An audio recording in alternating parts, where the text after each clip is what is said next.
This morning's lesson is a fun and easy way to test your colors and practice mixing colors on the paper. I call it the chicken test. If you'd like to print out a copy of this line drawing, visit the full free lesson on my website at www.debwatson.org. I printed out the line drawing and I used graphite paper to trace the outline onto my watercolor paper. I'm going to start with the big chickens. I'm actually using the leftover colors from my last video on painting snow. I'm making these colors with lemon yellow, permanent rose, phthalo blue, cobalt blue, and I'm using a little bit of burnt sienna. With the chicken colors, if you just start painting and keep painting and let the colors touch each other and run together, you'll get some really interesting colors. They mix better on the paper than you can do with the brush. I like really dark colors, so I tend to use colors that are mixed with thick phthalo blue, which is a very dark color, along with the permanent rose and some burnt sienna to make it almost a black. If you check out roosters, you can do a Google image search or just check out pictures of chickens at your local library. They come in an amazing array of colors.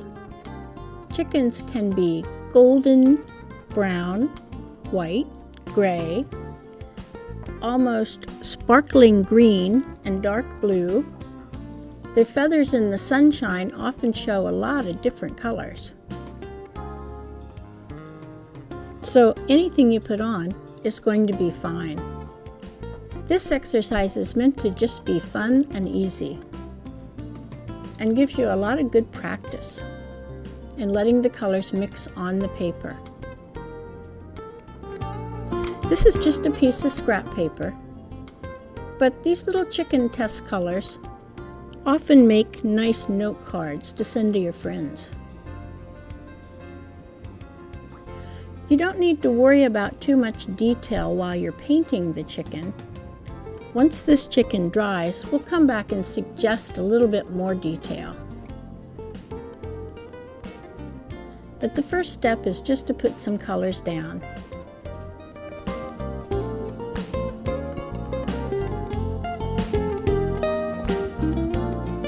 I made my permanent rose a dark red by mixing it with a touch of alizarin crimson and green, and I made it a little lighter red by mixing it with the lemon yellow and more water.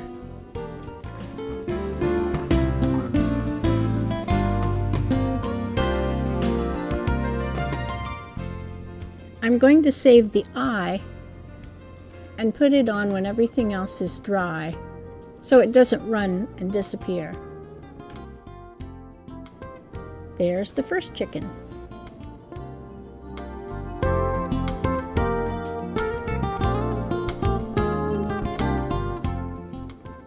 Here's another example, and I'm choosing a different color. I'm using the burnt sienna brown at the top, and then I'm going to make this chicken more of a gold.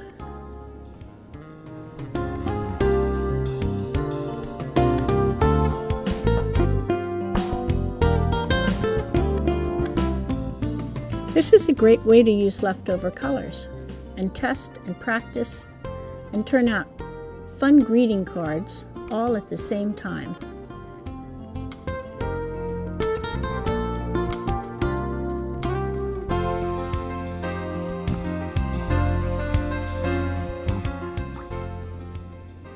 Now once again on this guy, I'm going to go with some really dark feathers.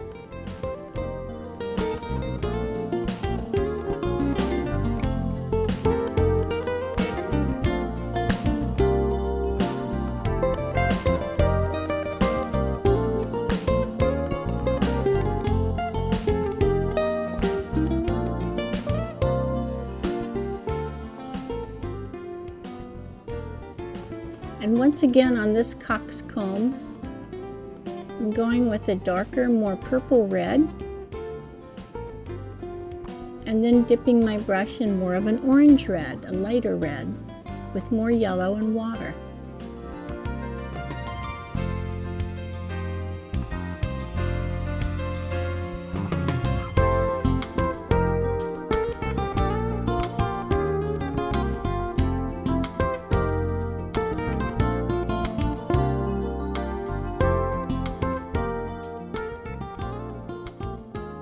And there's the second chicken.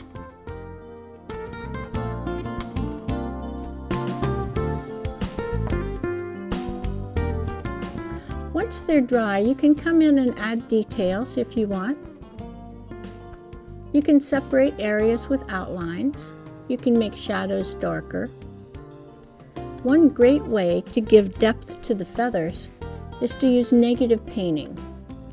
Not necessarily painting a darker feather on top, but painting a darker shadow behind the feather so that the color you have down now becomes the lighter feather.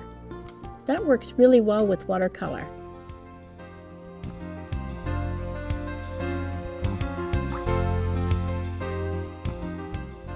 For some little chicken shapes, you can just use your colors and your brush. I'm just drawing them in with my brush. You could copy some little chicken shapes and fill them in too. But if you trust yourself, you'd be surprised you can turn any kind of a blob into a chicken shape just by giving it a head and a tail.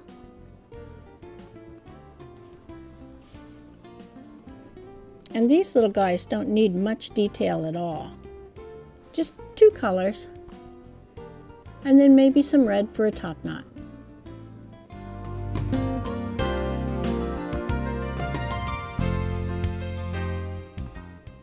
Try to make them doing something, pecking at the ground, crowing. Chickens are very entertaining.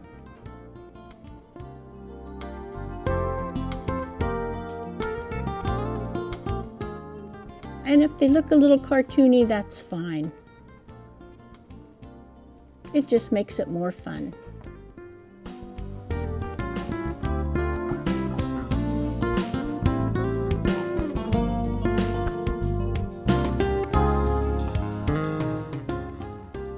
And there you have some tiny chickens. Did you know that those colors would make all these different combinations? Test your colors. Try the chicken test.